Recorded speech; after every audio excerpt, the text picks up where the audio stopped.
We got my man Casey Pizzaia in the house from the Virginia Gameday broadcast.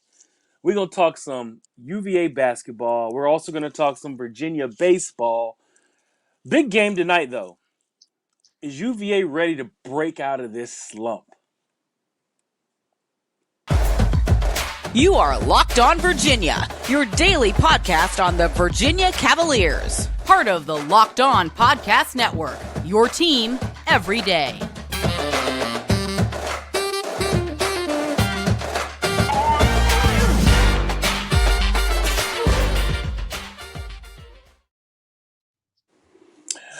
Good day, viewers and listeners. I am your host, Big Law Lawrence Johnson, and welcome to the Locked On Virginia Cavaliers podcast, the Love Podcast. You know, Virginia is for lovers, so Locked On Virginia, LOV. All right. We are in the building. Thank you for making us your first listen today, and thank you for allowing us to give you your Wahoo freaks every day. This is part of the Locked On Podcast Network, and of course, my partner in crime, my man Casey Pizzaia. Going on, brother. What's happening, man? He covered a game the other day. Just the beginning of great things to come. We're gonna go to Omaha. we're gonna Yeah, hopefully that's the plan. look, brother. We're gonna speak this into existence right now. You know, we may wind up going to a basketball event. You know, depending on how we can kick it together, put it together, and we got spring coming up, spring games. So, yeah, a lot of things coming up. But the date is 2/2/2/2/3. So great numbers there all over. But my man KC, you know, let's get this thing rocking. But before I get it going, let me give you our title sponsor. This episode is brought to you by FanDuel Sportsbook, official sportsbook of Locked On. Make every moment more. Visit fanduel.com/locked on today to get started. So my man Casey, how are you doing today, brother? Let's jump in. How are you feeling? Good man, Law. Thanks for having me on. As all Virginia fans know, this is a very important game. It may not seem like one on the surface with Boston College tonight, but as you mentioned, Virginia's coming off two pretty uninspiring victories here. And, you know, I kind of went on a rant on my own podcast about how wins are wins and winning is hard and winning in the conference is difficult. So the fan base should be happy that we're winning and stop, saying that the clouds are falling. But with that said, a week has passed. I think we gave them. I cut them a little bit of slack for those two games. Now they got to go into Chestnut Hill and win a game against Boston College, and I'd like to see them win it by, you know, 8, 10, 12, 13, 15, like a nice win. I don't want any Boston College with a chance to win it in the last shot. you Yeah, I'm know, tired of nail biters, man. yeah, Tired of nail biters, man. You know, we're in a position, I think, to really, take hold of the ACC. You know, yeah, we're leading, but we're only half a game up. The teams that are right behind us have tiebreakers over us. You know, that's right. so we need to do better, as they would say. Do better. We need to do Too better bad. right now, and we got to figure out. I guess what Tony would do. I guess, what would Tony do? Yeah, What I is always say it? what WWTD. Yeah, what would Tony do? I always say, in Tony we trust. That's There my you line. go. In Tony we trust. So, That's you right, know, man. he knows that it hasn't been great last week in those games. So I think that with well coached teams and good teams, they respond after kind of laying eggs. And even though they won, it was a little bit of an underachievement there. So I think they will come out strong tonight. And but in coaches' minds, they just want to win, right? You never hear a Mm-hmm. coach before a game say, "All right, guys, let's win by 10 tonight." You never hear that. It's like a win's a win, and that's it. But I think they got to come out and handle business. Uh, for that BC game, were you in the building for that game? Yes, I was, and their center Quentin Post, he was kind of giving them the business early, Man, what do you have, picking, pick 15, and pop 17 in the first half? early, Yeah. early. Scored 10 in a row, But 10 points in a row. that was an interesting game, right? Because we were coming off in that game, we were coming off Caden having not really played that much at all. He had played 3 minutes the game before against Wake Forest. Didn't play at all against Virginia Tech, I believe. So, I mean, he came in against Boston College and really gave them a lift in guarding uh, posts. He gave us, 15 strong minutes. So that's what I remember from that first game. I remember Caden kind of coming in and out of nowhere, really, and helping the team out. And he's had some games like that now where he's come in a spot and delivered. He's not the guaranteed 25-minute a game guy anymore. It seems Hmm. he's kind of more of a spot guy. And he's going to have to share that role with Poppy. And Yeah. Tony Bennett is doing a great job of figuring out, okay, if we need somebody who's an athletic, a leaper, a bounder, a shot changer, he's going to use Hmm. Caden. But if he needs the brute, the Jack Salt type of a center, he has Poppy Cafaro, who can come Yeah. in and throw some elbows with some people. So we have that versatility, as far as those two guys. And then we also have small ball center forward by Ben Vanderplas, who can stretch you, who can step out beyond the three and and shoot that ball to open up the opponent's defense. So there's a lot of versatility when you're talking about the five position for Virginia this year. Yeah, there is a lot of versatility, but the thing with Ben is I feel like they've been going a lot more with Ben in terms of the small ball lineup, but if you're going to have that small ball lineup in, I'd like Ben to be a little bit more efficient than shooting 30% from beyond the arc, right? Mm-hmm. He like when one goes down for him, it feels great and it kind of justifies having him out there for 30 something minutes a game. But the numbers are numbers, and he struggled at the free throw line this year. He struggled from behind the arc. He's only shooting 30% from deep. So I'd like him to get one of those hot streaks going, like he had. He's kind of had a couple pockets this year of really good shooting, but then he falls off, and then hopefully we get a peak soon. Where he can start knocking shots down consistently. Well, it's very uncharacteristic of Tony's team to be this uneasy. To still, it's like they're still trying to find an identity this late in the year. We got 4 games left: BC, UNC, Clemson, and Louisville. Yeah. Usually Tony is so good and Mhm. having his team playing. This is one of the only times I can really, no matter what the record is of the team, whether it's a decent record, a great record, they're always playing their best ball at the end of the year, and they're set in their ways. Yeah. Now it's wide open, brother. I don't know. What are you seeing? When you're watching the games. I mean, I'm seeing missed free throws and some other miscues. What are you seeing when you're watching the game as this team struggles?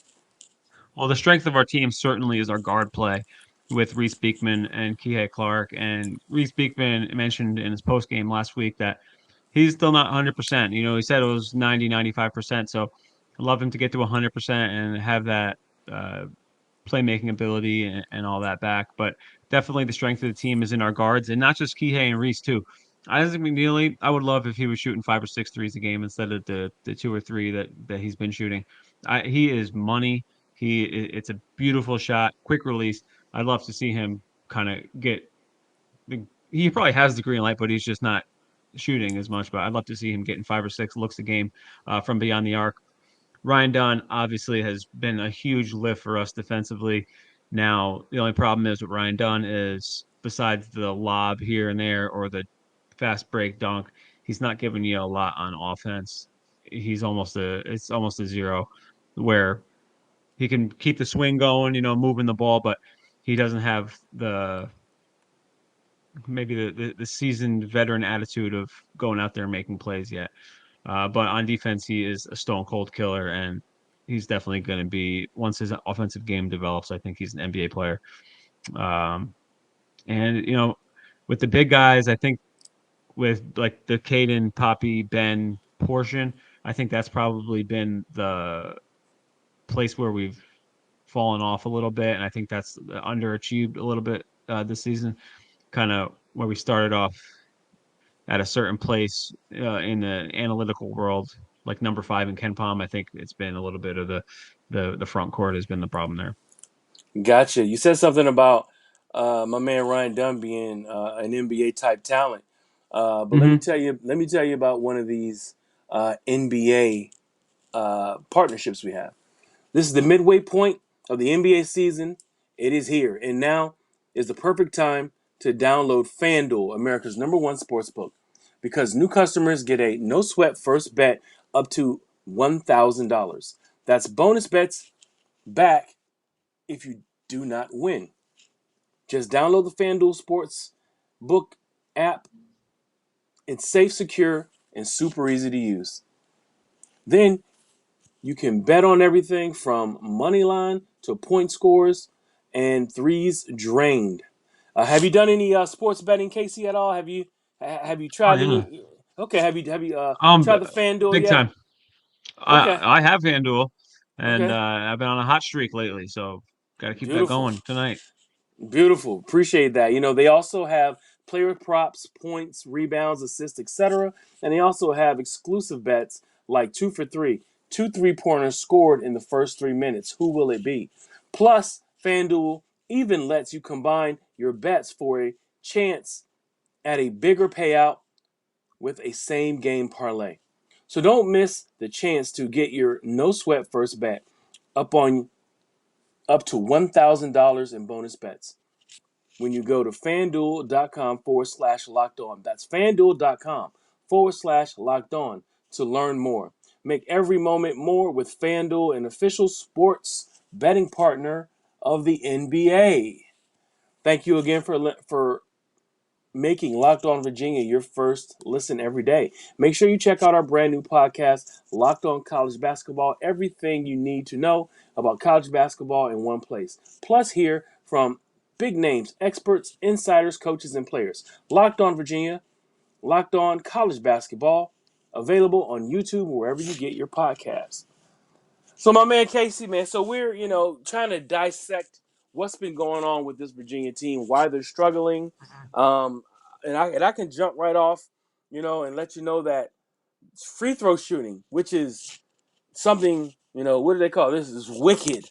I've never seen a Tony Bennett team shoot free throws, in the clutch this bad. Usually, the guys are calm, collected. They close out games. We're not closing out games with free throws lately. No, I mean that game there against Notre Dame, the one that's fresh in our minds. If Jaden hits the front end of the 1-and-1, we're not even in the position that we are down at the end. If he makes his free throws late, and it's hard to put everything on a single shot. But listen, free throws matter, right? And we've seen Mm-hmm. it so many times this year, so Mm-hmm. many times. He it was 57-54, and Jaden gets fouled with like 10 seconds left. He goes to Mm-hmm. the free throw line, misses the front end of the 1-and-1, and now we have the chance at a win for Notre Dame. It's uncharacteristic, but I'm hoping that some of these things start turning our way, right? Because That's right.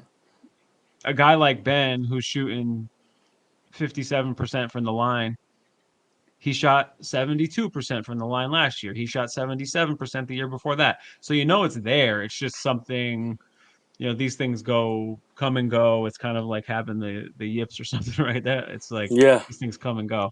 And Jaden, uh, he's shooting 65% this year, but last year he was almost at 80%. So these guys can do it. That's why I'm kind of hoping that it turns at some point, maybe right in time for postseason play. That would be ideal. Uh, but yeah, definitely a strange thing that's come out of the season, but it's been a problem all year. Kihei missed 5 free throws in one game, and that's like unheard of. Yeah.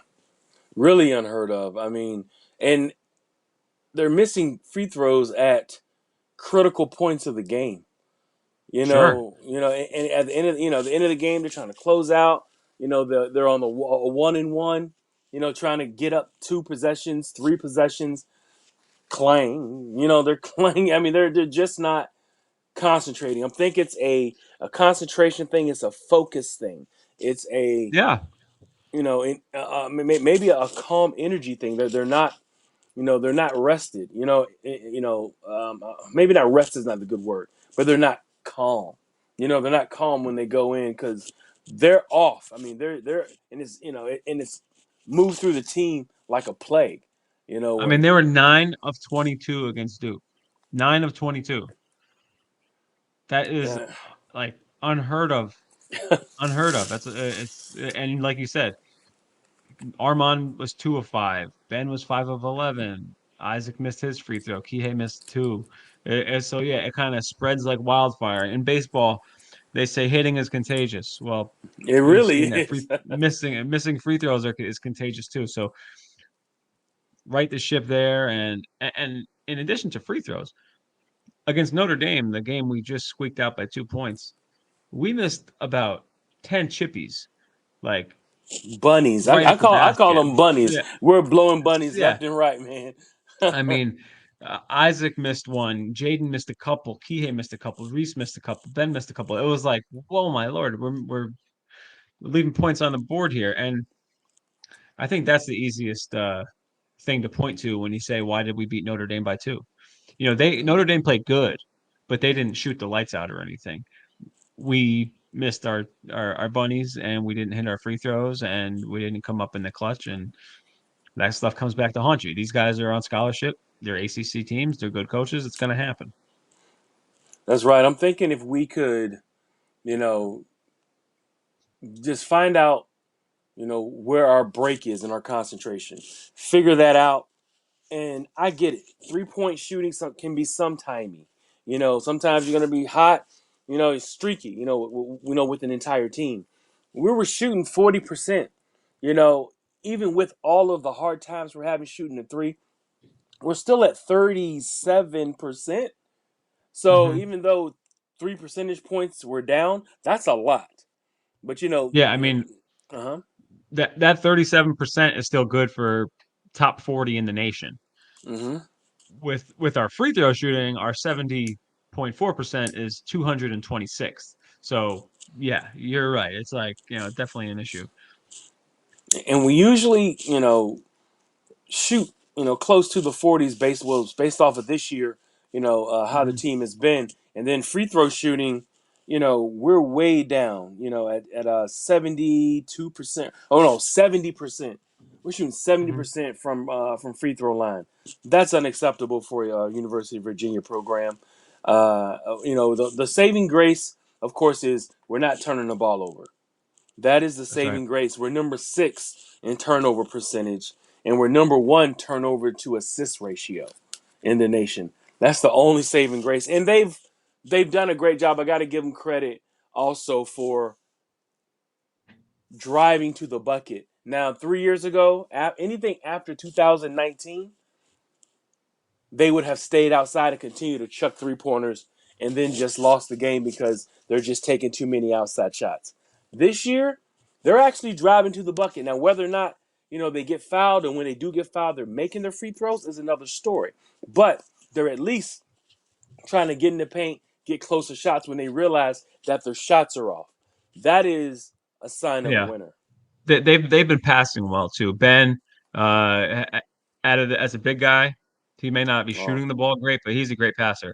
And he's yes. a good decision maker. He's got a high basketball IQ. We've seen Caden make some really great passes. We've seen Jaden make some really great passes. Armand has taken multiple parts of his games to the next level this year. So I totally agree.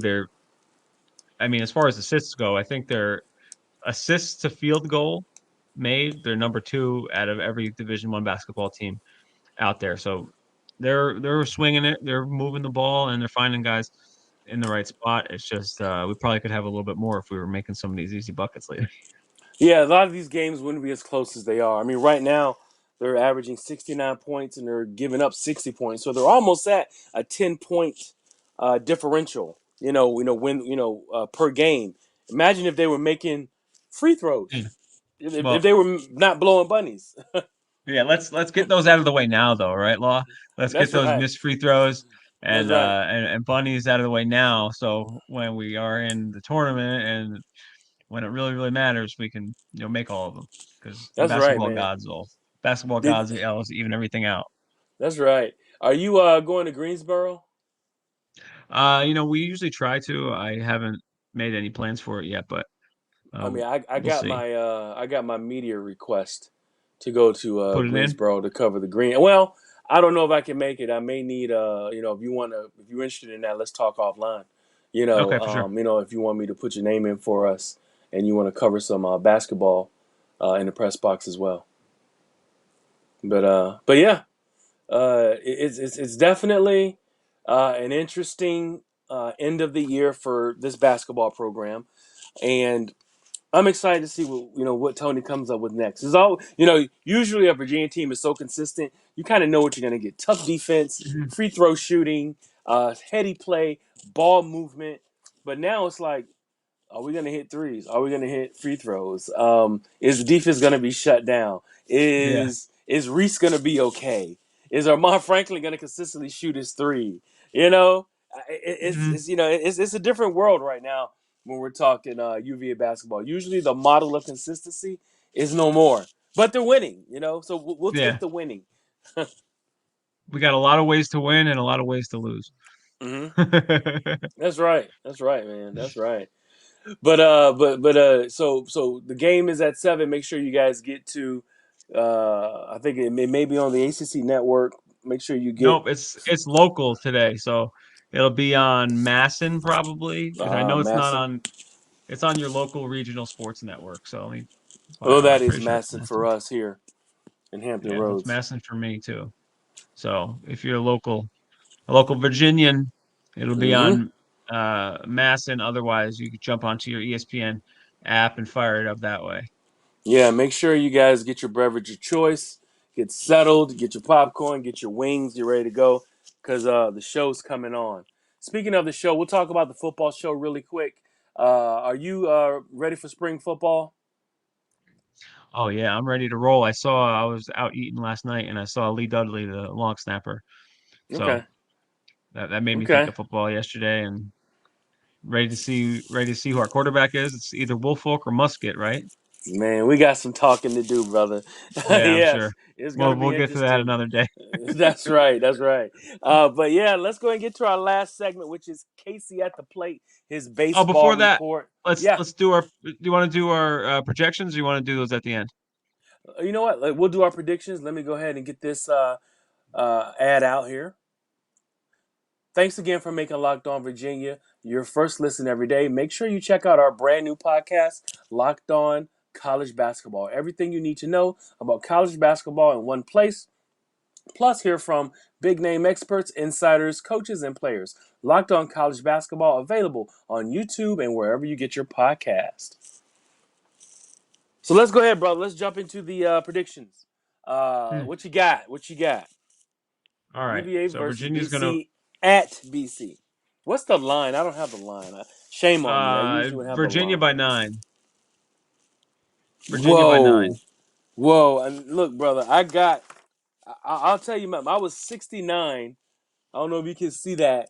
69 to 60. That's what Look I at that. had. That's what my prediction was. All right.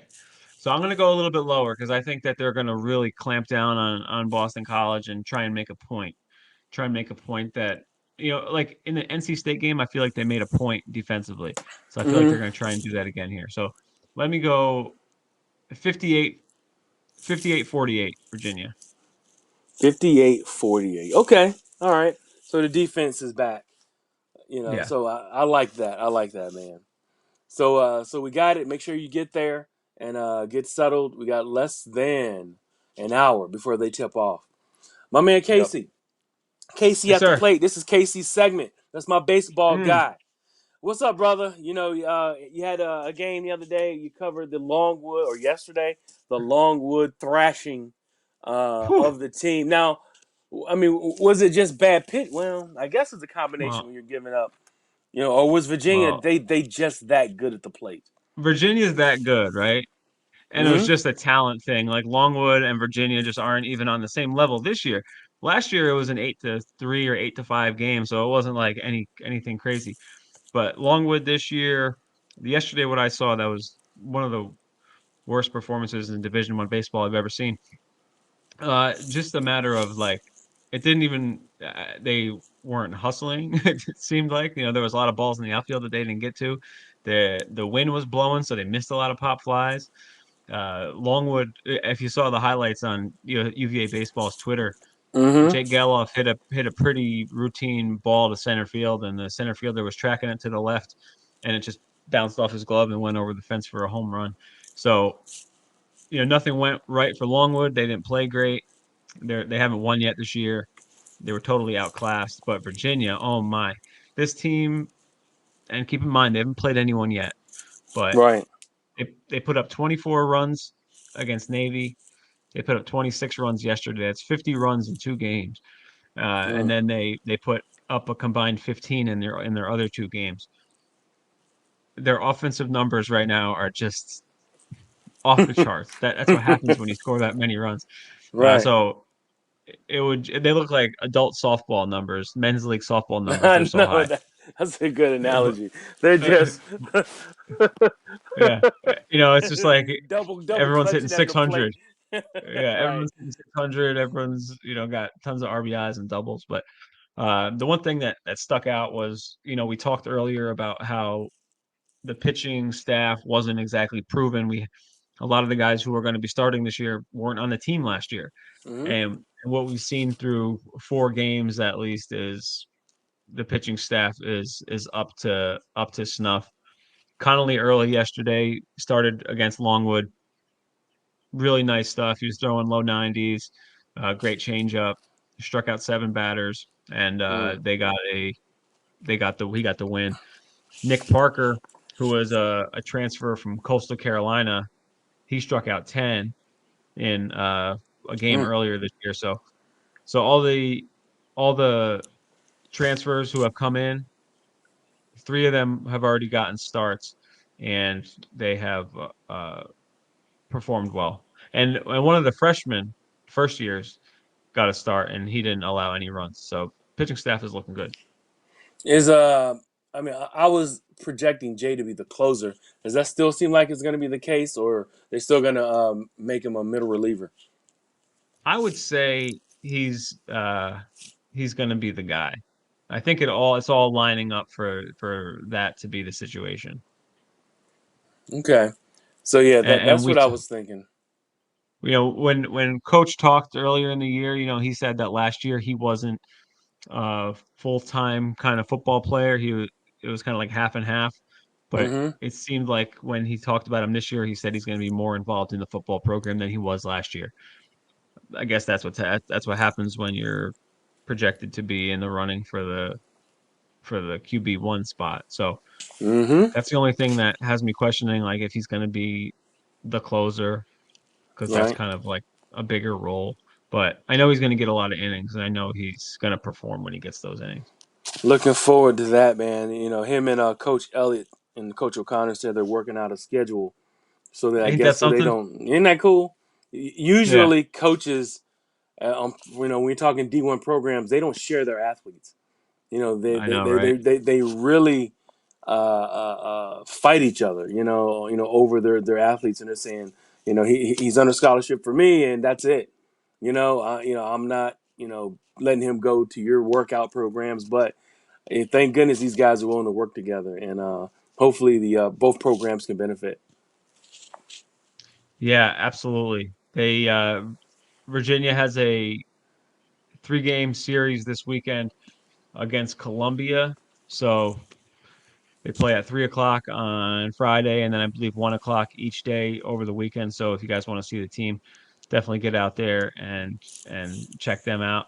And one thing that's interesting now that we're talking about the football and the baseball combination, Mm-hmm. uh, the football team actually got a baseball player now too, because Addy Burrow was a UVA baseball player for the last few years, and now he made the switch to the football program. So he didn't play or anything last year, but he's on the roster now as a safety on the football team. That's awesome, man. That's awesome. And then you Yep. think about the young man who came over was a lacrosse player from Yeah, I Stanford. He read was he that. was a captain middle linebacker. Comes over and he's one of the was one of the top lacrosse kids coming out of high school. Now he's just another five. I mean, he was rated a 5 star. He's the #1 player coming out, in his region. So for him to come back to lacrosse and then make it over here to UVA is amazing. So and It's that's another amazing. thing, and we'll do some lacrosse updating as well. I'm very interested in lacrosse. We have another team that has another opportunity to get to the championship game. But I know I know they have a Maryland game lurking somewhere soon, and we'll have to get up with that and do a little reporting. But anything else you got to say, Definitely. brother, before we get out of here? No, man, go Who's Law. Thanks for having me on as always. Hopefully, we get this win. Oh, but remember, a win's a win. That's what everyone's trying to do. Winning is hard. So if they win by a couple points, don't trash them on Twitter. It's crazy to say, hey, y'all, what did Aaron Rodgers say? Just chill, be Just cool. You're chill. not even just Yeah. chill. Well, all right, viewers and listeners, we got to thank you guys for tuning in. This has been Locked On Virginia. Thank you for making Locked On Virginia your first listen today. And make sure you check us out tomorrow. I will be doing a pregame and a postgame. Casey, if you want to do something for North Carolina, let me know because that's always a big game that's going to be in That's a Chapel huge game. Hill. Yeah, huge game for us, and it'll be an opportunity to speak about the team and kind of see where they are, with a big game because UNC needs a quad one win in the worst way. So Yeah. let's see how our team plays tonight. Love you guys. This has been the Love Podcast, Locked On Virginia. We'll see you guys. Wahoo!